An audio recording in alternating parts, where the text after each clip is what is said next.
Hi everyone! Today I'm going to be using some of the products from the upcoming MAC It's a Strike collection to create this look.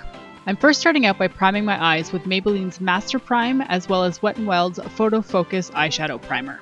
I'm applying the Maybelline one first and then following it up with the Wet n Wild primer.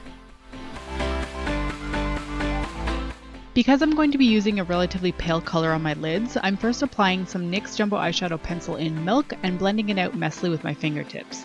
Mine is clearly getting a little bit old because it's starting to look a little bit chunky on my lids.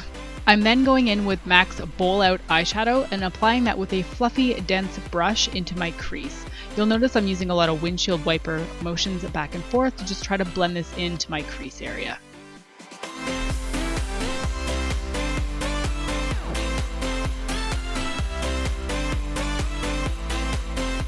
I'm then taking MAC's Bolorama on a flat, stiff brush and applying that all over my lids. This shade turned out to be incredibly pigmented, and you can see just how happy I am to discover that. I'm making sure to really pack this on my lids because I want that chartreuse color to really show through.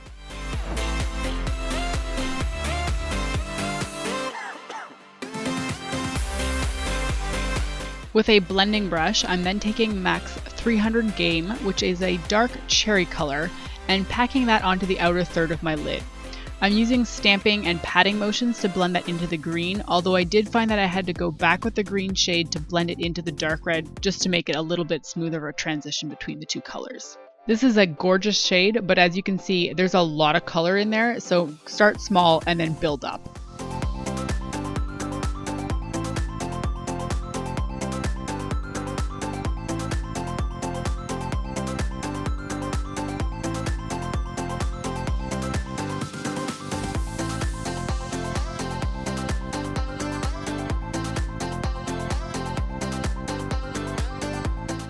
I'm then using MAC's Blanc type eyeshadow to highlight my brow bone and blend out the crease shade. Just to add a bit more depth to my outer corner, I'm taking a dab of MAC's Carbon eyeshadow and dotting that into the very outer corners. It really doesn't take much, just a little bit, and dab it right in there. I'm then going in with Bolorama on a pencil brush and lining my lower lash line with it. I decided to take that all the way through the inner corner since it seemed brightening enough of a shade.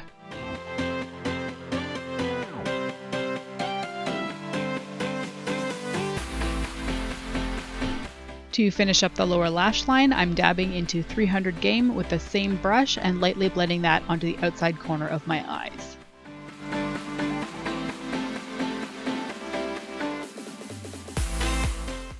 To line my eyes and of course create a wing, I'm using MAC's Fluidline pen in Retro Black.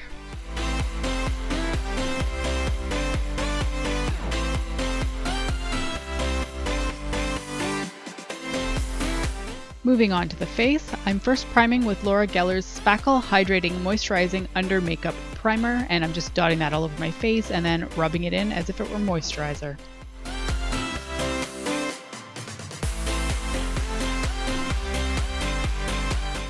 For foundation, I'm going to be mixing two shades from Revlon's Liquid Colorstay formula. I'm using mostly natural beige with a dab of buff. And of course I'm pushing that into my skin with a damp Real Techniques Miracle Complexion sponge.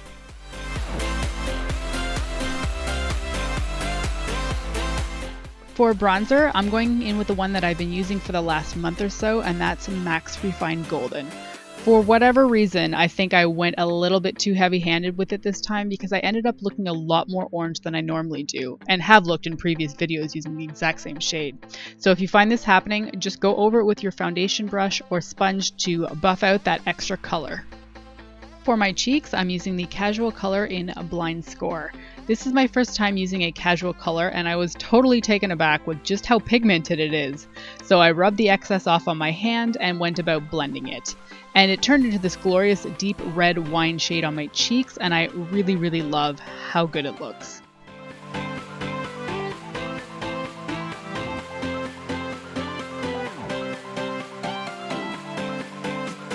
For highlighter, I'm going in with my overused MAC Mineralized Skin Finish in Soft and Gentle. And I only say overused because I feel like it's the only highlighter I've been using at all lately.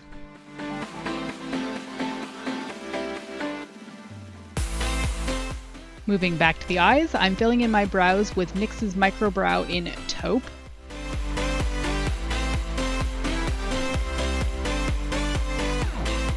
My current favorite mascara is Tarte's Tartist Lash Paint, and I'll be using that to coat my top and bottom lashes with it.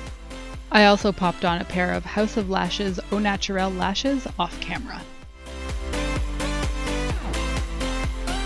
I decided I wanted to highlight the inner corner of my eyes a little bit more, so I ended up sticking my pencil brush into my highlighter and dabbing that onto the inner corners. I have two fairly awesome lipsticks from the It's a Strike collection, so I thought I'd show you both of them separately. The first one is a Dazzle lipstick called Liquid Lurex. It's essentially a glitter lipstick with a very thin yellow-green base. You can't really feel the glitter on your lips, which makes it way more comfortable than I expected. The second lipstick is a matte one called Babes and Balls, which is a beautiful burgundy shade. Because this is a matte, it won't slide onto your lips as easily as, for example, the Dazzle lipstick did, but the longevity is going to be a heck of a lot longer than any other kind of cream or shine finish. And just for fun, I decided to layer the two of them, so I dragged a layer of Liquid Lurex on top of Babes and Balls, and it added some sheen with a hint of glitter. And there we have the finished look. Thank you so much for watching, and I'll see you next time. Bye!